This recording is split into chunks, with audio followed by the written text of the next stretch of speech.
अस्सलाम वालेकुम, कैसे हैं आप सब। तो आज हम स्टार्ट करने जा रहे हैं एक्सरसाइज 1B का क्वेश्चन नंबर 9। तो मेरे पास ये थिंक न्यू सिलेबस मैथमेटिक्स की बुक 1 है और उसका ये 8th एडिशन मेरे पास मौजूद है और इस एडिशन का ये चैप्टर नंबर 1 चल रहा है। मैंने इस चैप्टर के नेम से एक सेपरेट प्लेलिस्ट भी बनाई हुई है, उसका लिंक भी नीचे डिस्क्रिप्शन में दिया हुआ है ताकि आप लोगों को इस चैप्टर से रिलेटेड तमाम सॉल्यूशंस एक ही जगह पर आसानी से इसी प्लेलिस्ट में मिल सके। इसके अलावा आपको डिस्क्रिप्शन में मेरे सोशल अकाउंट्स के लिंक यानी मेरी फेसबुक प्रोफाइल, मेरी इंस्टाग्राम प्रोफाइल और मेरा ईमेल आईडी भी मिल जाएगा। आप इन्हीं अकाउंट्स के थ्रू अपने क्वेश्चंस को, सजेशंस को मुझ तक भी पहुंचा सकते हैं। तो आइए स्टार्ट करते हैं क्वेश्चन नंबर 9 को। तो अब आपको सामने स्क्रीन पर क्वेश्चन नंबर 9 की जो स्टेटमेंट है वो भी लिखी हुई नजर आ रही है और नीचे आपको एक बुक का इमेज भी नजर आ रहा है। सबसे पहले हम क्वेश्चन नंबर 9 की जो स्टेटमेंट है इसको रीड करेंगे, समझेंगे, उसके बाद हम इसका सॉल्यूशन स्टार्ट करेंगे। तो आइए इसको रीड करते हैं। तो यहां पे लिखा हुआ है a text book is opened at random. तो आपको कहा जा रहा है कि एक टेक्स्ट बुक है जिसको रैंडमली ओपन किया गया है। अब इसका क्या मीनिंग है, इसको आप इस तरह समझ लें कि अगर आपके सामने कोई बुक मौजूद हो और आप उस बुक को कहीं से भी ओपन कर लें, बिल्कुल सेंटर से ओपन कर लें, बिल्कुल लास्ट वाले पेजेस से ओपन कर लें, बिल्कुल स्टार्ट वाले पेजेस से ओपन कर लें, तो इसी को कहा जाएगा कि आपने टेक्स्ट बुक को रैंडमली ओपन किया है। तो यहां पर भी आपको यही चीज बताई जा रही है। आगे लिखा हुआ है विदाउट यूजिंग अ कैलकुलेटर। तो आपको आगे कहा जा रहा है कि आपने कैलकुलेटर का यूज नहीं करना और आगे मेंशन्ड है find the pages the text book is open to. और आपने वो पेजेस फाइंड आउट करके दिखाने हैं कि जब आपने इस टेक्स्ट बुक को रैंडमली ओपन किया है तो जो दो पेजेस आपको सामने नजर आ रहे हैं उन दो पेजेस को आप फाइंड आउट करके दिखाएं।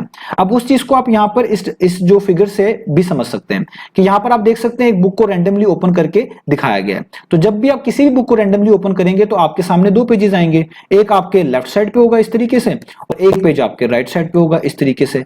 और इन दोनों पेज के ऊपर कोई ना कोई पेज नंबर भी होगा। लेट से कोई पेज नंबर यहां पे लिखा होगा और कोई पेज नंबर यहां पे लिखा होगा। तो अगर आप इन दोनों पेज के नंबर को फाइंड आउट कर लेते हैं तो बेसिकली आपने ये दोनों पेजेस फाइंड आउट कर लिए। यही आपने करके भी दिखाना है। आगे लिखा हुआ है given that the product of the facing number is 420। और आपको यह कहा जा रहा है कि जो फेसिंग नंबर्स हैं उनका जो प्रोडक्ट है, प्रोडक्ट का मतलब होता है मल्टीप्लाई एक तरह का करना या मल्टीप्लाई करके कोई चीज हासिल करना। तो इन फेसिंग नंबर्स का जो प्रोडक्ट है वो 420 है। अब फेसिंग नंबर्स यहां पे कहा गया है इन दो पेजेस के पेज नंबर को, यानी जो लेफ्ट वाला पेज है इधर जो पेज नंबर होगा, राइट वाला जो पेज है इधर जो पेज नंबर होगा, ये दोनों फेसिंग नंबर्स होंगे। वो कहने कि अगर आप इन दोनों फेसिंग नंबर्स को मल्टीप्लाई करें ना तो ये 420 के इक्वल आते हैं। ये भी आपको यहां पर बता दिया गया है। और नीचे एक हिंट भी दिया हुआ है जिसमें लिखा हुआ है कि 400 जो है ना एक परफेक्ट स्क्वायर है। ये जब हम सोल्यूशन स्टार्ट करेंगे उसमें डिस्कस करेंगे, वहां पे काम आने वाला है। तो अगर यहां तक स्टेटमेंट को कंक्लूड कर लें तो एक बुक है जिसको रैंडमली ओपन किया गया है और ओपन करने के बाद कोई दो पेजेस आपके सामने आ गए हैं। आपने उन दोनों पेजेस को फाइंड आउट करके दिखाना है, एक तरह का आप कह लें उनके पेज नंबर को फाइंड आउट करके दिखाना है। और हमें यह बता दिया गया है कि उन दोनों पेजेस का जो पेज नंबर का प्रोडक्ट है वो 420 के इक्वल आता है। तो उम्मीद है आपको क्वेश्चन की स्टेटमेंट जो है वो अच्छे से समझ आ गई होगी। अब हम इसका सोल्यूशन स्टार्ट करते हैं। तो ये जो मैंने कुछ यहां पर आपको समझाने के लिए वर्किंग दी है इसको मैं रिमूव कर लेता हूं ताकि आप बाकी किसी भी किस्म की कंफ्यूजन में ना आए। तो आइए स्टार्ट करते हैं। तो अब सॉल्यूशन कैसे स्टार्ट करेंगे, तो सबसे पहले ना हम इन दोनों पेज नंबर को लेट कर लेंगे, फर्स्ट कर लेंगे, आप कह लें सपोज कर लेंगे। और कैसे सपोज करेंगे, आप जानते हैं कि अगर आप किसी भी बुक को ओपन करेंगे तो जाहिर बात है समझाने के लिए मैं कह रहा हूं कि अगर यहां पे पेज नंबर 5 लिखा होगा तो अगला पेज क्या होगा, अगला पेज 6 होगा, उससे अगला पेज क्या होगा 7, उससे अगला पेज नंबर क्या होगा पेज नंबर 8। तो पेज नंबर्स आपके पास इस तरह राइट साइड पे बढ़ते हैं। तो अगर आप इसको पेज नंबर 5 कह रहे हैं, समझाने के लिए मैं बता रहा हूं, तो अगला जो पेज होगा वो 5 में +1 करके आएगा, क्योंकि जब आप 5 में +1 करेंगे तो अगला पेज नंबर क्या होगा 6। तो इसी पैटर्न को देखते हुए अगर हम मान लें कि जो लेफ्ट साइड पे हमारे पास पेज नजर आ रहा है इस पे जो पेज नंबर है ना वो कोई n है, n का मतलब कोई भी नंबर हो सकता है, ये हमने फाइंड आउट करना है।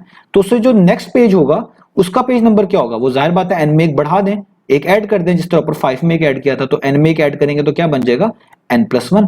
तो हम इन्हीं दोनों पेज को इनके पेज नंबर्स के लिहाज से सपोज कर लेंगे। तो यहां पे हम लिखेंगे कि लेट अस सपोज, हम इस चीज को खुद से फर्ज कर रहे हैं, let us suppose the pages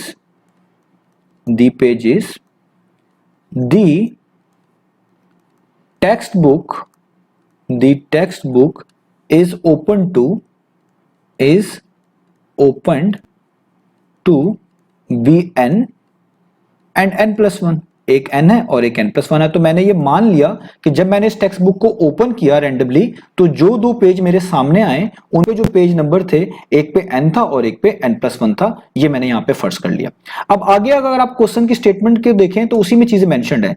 वो कह रहे हैं कि जो फेसिंग नंबर्स हैं, फेसिंग नंबर्स इन्हीं को कहा जा रहा है, ये जो आपको सामने नजर आ रहे हैं, बिल्कुल सामने है आपके, यही आपके फेसिंग नंबर है, पेज नंबर। वो कह रहे हैं इन दोनों फेसिंग नंबर्स का अगर आप प्रोडक्ट लेते हैं तो 420 के इक्वल आता है। तो आप क्या करेंगे, दोनों को मल्टीप्लाई कर देंगे। प्रोडक्ट का मतलब है मल्टीप्लाई करें, यानी आप n को जब n+1 से मल्टीप्लाई करेंगे तो ये किसके इक्वल आता है, ये इक्वल आता है 420 के। तो यहां तक हमने देखिए कि इक्वेशन सेटअप कर ली। यहाँ पे n+1 राउंड ब्रैकेट्स के अंदर लिखा हुआ है, बाहर n है, इसका मतलब है n और n+1 मल्टीप्लाई हो रहे हैं और मल्टीप्लाई होने के बाद इनका आंसर 420 के इक्वल आ रहा है। अब अगर हम इस n की वैल्यू फाइंड आउट कर लेते हैं तो बहुत चीजें आसान हो जाएंगी। हमें n वाला ये वाला पेज नंबर ही पता चल जाएगा और उसका नेक्स्ट वाला पेज नंबर ही पता चल जाएगा। एक तरह का हमें दोनों पेज पता चल जाएंगे और सारी चीजें बिल्कुल आसान हो जाएंगी। तो अब हम इस हिंट को देखते हैं। तो हिंट में उन्होंने लिखा हुआ है कि 400 जो है ना वो एक परफेक्ट स्क्वायर होता है। अब परफेक्ट स्क्वायर किसको बोलते हैं, ऐसा नंबर जो दो एक जैसे नंबर्स को मल्टीप्लाई करने के बाद मिलता है उसको आप परफेक्ट स्क्वायर बोलते हैं। जैसे अगर आप 2 को 2 से मल्टीप्लाई करें क्या मिलता है, 4, एक परफेक्ट स्क्वायर है। 3 को 3 के साथ मल्टीप्लाई करें क्या मिलता है, 9, एक परफेक्ट स्क्वायर है। और यहां पर भी आप एक चीज नोटिस करिएगा कि अगर मैं इन परफेक्ट स्क्वायर का स्क्वायर रूट लूं, जैसे मैं अगर 4 का स्क्वायर रूट लूं तो आपको वापस वही नंबर मिलेगा जिसको मल्टीप्लाई करने से, अपने आप से मल्टीप्लाई करने से ये 4 आया होगा, यानी आपको 2 मिलेगा। अगर आप इस 9 का परफेक्ट, ये जो 9 परफेक्ट स्क्वायर नंबर है, इसका स्क्वायर रूट लें तो आपको वापस क्या मिलेगा, वो नंबर 3 मिलेगा, जिसको 3 के साथ मल्टीप्लाई करने से 9 बना था, यानी आपको 3 मिलेगा। तो परफेक्ट जो स्क्वायर है उनका ताल्लुक एक तरह का स्क्वायर रूट से बनता है और स्क्वायर रूट आपको वो नंबर बता रहा होता है जिसको अपने आप ही से मल्टीप्लाई करने से यहां पे स्क्वायर रूट के नीचे लिखा हुआ नंबर आपको मालूम हो रहा होता है। तो अगर आप यहां पे नोटिस करें, आपको 400 इसी रीजन से बताया गया है कि आप किसी ऐसे नंबर पर पहुंच जाएं, कोई ऐसा नंबर निकाल लें जो कि आपको हेल्प करे इस n को ढूंढने में और हेल्प करे फिर n+1 को ढूंढने में। और जब n और n+1 पता चल जाएंगे तो ऑटोमेटिकली 420 पता चल जाएगा। अब यहां पर आप देखें इन दो चीजों को मल्टीप्लाई किया जा रहा है और क्या बनाया जा रहा है, 420। इसका ये मतलब है ना, n और n+1 को मल्टीप्लाई करने से 420 आ रहा है। तो आप इसी स्क्वायर रूट वाले कंसेप्ट से सोचें कि अगर आपको कहा जाता कि आप 420 का स्क्वायर रूट निकालें तो बेसिकली आपको दो नंबर्स ही चाहिए थे ना, आपको दो ऐसे नंबर्स चाहिए थे जिनको मल्टीप्लाई करने से आपके पास 420 आ रहा होता।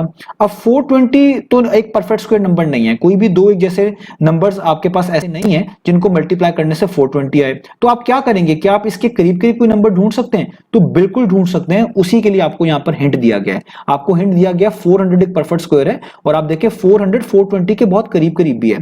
तो आप क्या करेंगे, आप यहां पे देखेंगे कि क्या 20 को 20 से मल्टीप्लाई करें तो क्या मिलता है, बहुत आसान है, 20 को 20 से मल्टीप्लाई करें तो 400 मिलता है। तो यहां से आपको एक बात क्लियर होती है कि अगर आप 400 का स्क्वायर रूट लेंगे तो आपको क्या मिलेगा, 20।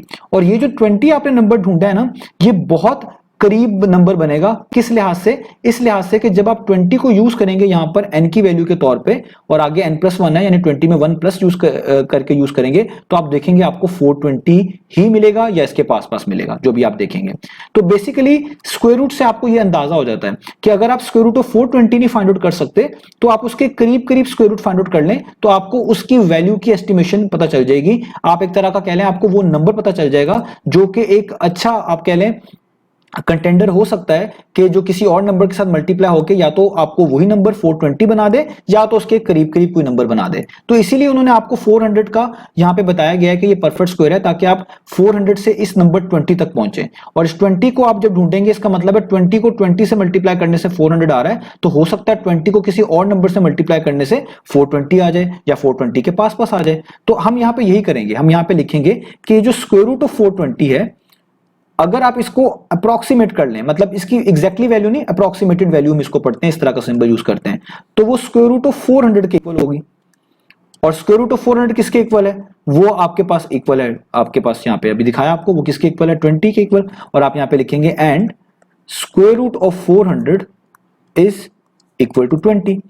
तो अगर 20 को 20 से मल्टीप्लाई करने से 400 आता है और मैं एक n को यहां पर 20 चूज कर लूं, खुद से मान लूं कि एक 20 होगा, तो दूसरे वालों को मुझे क्या लिखना पड़ेगा, n+1। तो मैं यहां पे लिख लेता हूं इफ वी टेक, अगर हम मान लें कि भाई n जो है ना वो 20 है, हम एक नंबर को क्या मान लेते हैं 20 n को, तो n+1 क्या होगा, n+1 को कैसे निकालेंगे, आप निकालेंगे then n+1 will be, n की जगह पे 20 पुट कर देंगे तो ये हो जाएगा 20 + 1 और 20 + 1 कितना होता है 21, तो दूसरा 21 होगा। तो क्या 20 और 21 दो ऐसे नंबर्स आपको मिल गए हैं जिनको प्रोडक्ट करने से 420 आता है? तो बिल्कुल आता है। यहाँ पे ये मैं आपको कैलकुलेटर से करके दिखा रहा हूं, आपको करने की जरूरत नहीं है, ठीक है। तो 20 और 21 को आप मल्टीप्लाई करें तो देखें 420 बनता है, यानी यही नंबर आपके पास आ जाता है।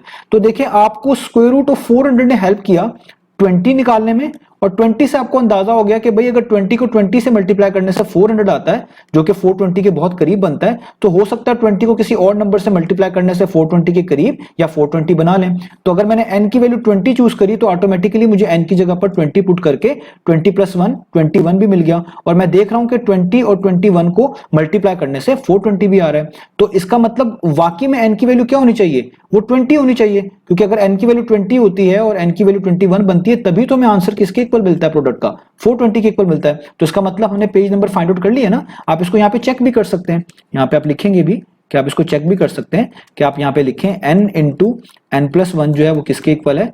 420 के इक्वल।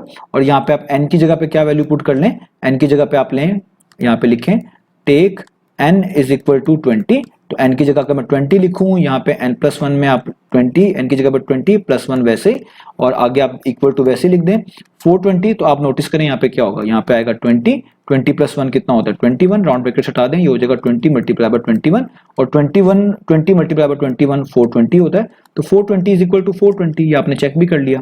तो इसका मतलब हमने अपने पेज नंबर ढूंढ लिए, हमने अपने पेजेस ढूंढ लिए। तो जब आप बुक को रैंडमली ओपन करेंगे तो ऐसे पेज नंबर जिनका प्रोडक्ट 420 के इक्वल आएगा, और वो दोनों पेज आपके सामने भी मौजूद होंगे, उनमें से एक के ऊपर पेज नंबर होगा 20 और अगला पेज होगा 21। तो आप यहां पे लिख देंगे so the required pages are 20 and 21। यही हमने फाइंड आउट करके दिखाना था। तो यहां पे हमारा ये सोल्यूशन कंप्लीट हुआ। तो इस तरीके से आपको स्क्वायर रूट भी हेल्प कर रहा होता है, ये परफेक्ट स्क्वायर आपके लिए हेल्प कर रहा होता है वो दो नंबर्स निकालने में जिनका प्रोडक्ट उस गिवन नंबर के करीब करीब आ जाए या उतना ही आ जाए। तो इस तरह हमें 400 ने हेल्प किया कि 400 तब बनता है जब 20 को 20 से मल्टीप्लाई करते हैं। तो हमें अंदाजा हुआ कि 20 को 20 से मल्टीप्लाई करने से अगर 400 बन रहा है तो 20 को किसी और नंबर से मल्टीप्लाई करने से हो सकता है 420 या 420 के पास पास बन जाए। तो हमने उसी से फिर अंदाजा लगा लिया कि अगला नंबर 21 होना चाहिए, और हमने उसको चेक भी किया तो वो बिल्कुल एक्यूरेट था। तो आप इसको और भी डिफरेंट आप कह लें वे में समझ सकते हैं, डिफरेंट आप कह लें जो है कंसेप्ट को यूज कर सकते हैं यहाँ पर, और इस चीज को बहुत मुख्तलिफ एंगल से देखकर भी इसी सेम रिजल्ट पर पहुंच सकते हैं। तो उम्मीद है आपको ये क्वेश्चन समझ आया होगा। इंशाल्लाह नेक्स्ट वीडियो में मिलेंगे बाकी सॉल्यूशंस के साथ।